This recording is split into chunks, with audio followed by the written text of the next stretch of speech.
Richard Morgan, brydfa Ormond, hen frydfa wrth gwrs, yn mynd nôl i'r dechrau'r y bryd Cymreig.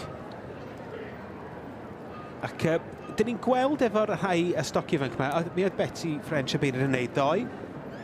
Ddim yn tynnu nhw fewn unrhyw fath o drefn i ddechrau, ond wedyn yn cael golwg manylach arnyn nhw a wedyn i gosod nhw. Mae hynny'n holl lwyr. Be ni'n gweld gyda Betty yw bod hi'n rhoi nhw mewn i drefen ac wedyn yn tynnu nhw ymlaen.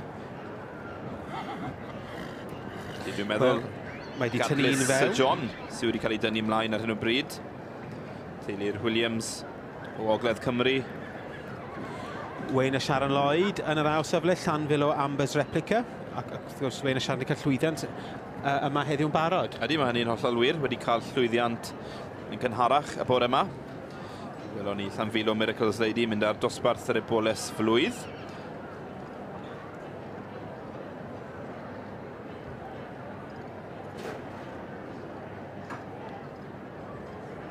Un 7-8 yn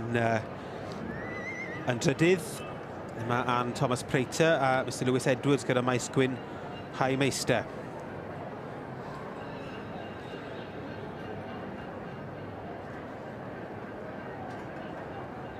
Felly dyma'r olygfa hyn o bryd, dyma'r tri sydd ar y brig.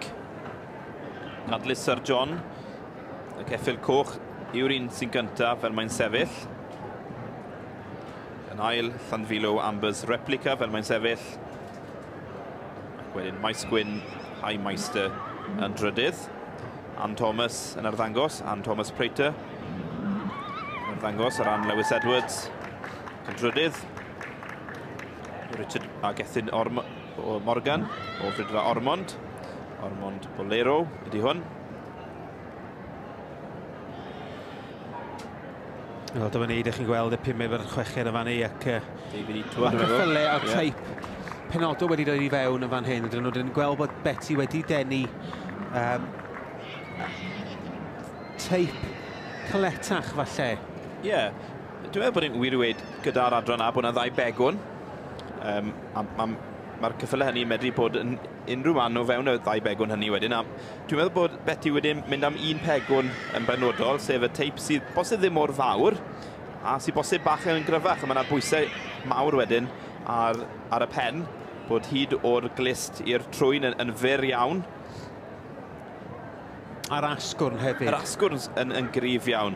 Ond fel ydych sôn, gyda'r adran mae yna 2 begwn, a dwi'n meddwl bod Betty o gwely Bernardi hyd yn hyn wedi mynd am 1 pegwn yn benodol, sef y pegwn hynny, y pegwn cryf iawn fel ysdi sôn David. Yr pen yn fach iawn hefyd, y llyged yn fawr iawn, a'r clustau yn ddim mwy na llon llaw. Wel, mae'r beirniad Betty French cael golwg arall yn nhw cyn wneud penderfyniad terfynol. So, gawn ni weld os geith Gadlis Sir John aros ar y brig yn y dosbarth yma i ebolion 3 mlwydd oed yn yr adran A.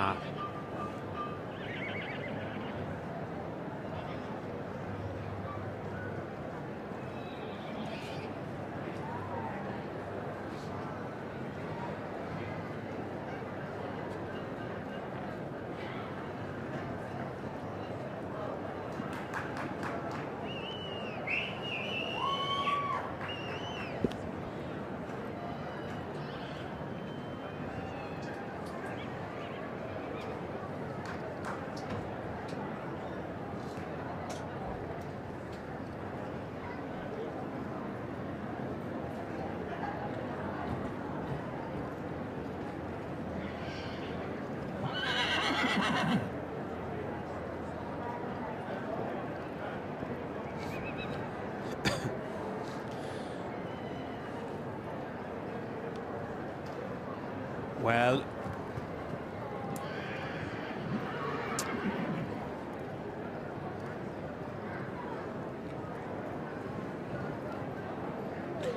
Gethin Williams sydd yn derbyn y riban goch yn yr adran A gyda'r Ebol.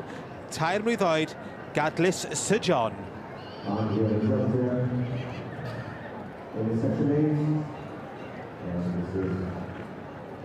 Mae Gadlis Sir John wrth y march Shawbrook Stanley allan o Gadlis Princess Grace. Y Shawbrook Stanley wedi bod yn march arbennig o dda i teulu Williams. Ydy, mae hynny'n Sir Fôn. hollol wir. Dwi'n meddwl bod y march hynny o'r iseldiroedd y bosib. Yn sicr o draws y dŵr. Wayne Lloyd yn fan i yn yr ail safle. Gyda Llanfil o Ambers replica ac yn gorol y shot yn ei gweld Ann Thomas Prater. Gyda maes Gwyn Haimas dy berchnogaeth hi a Mr Lewis Edwards. A'n bedwerydd wedyn, Richard Morgan. Wel, da iawn Gethin Williams yn ennill ar yr adran A gyda gadlys Sir John.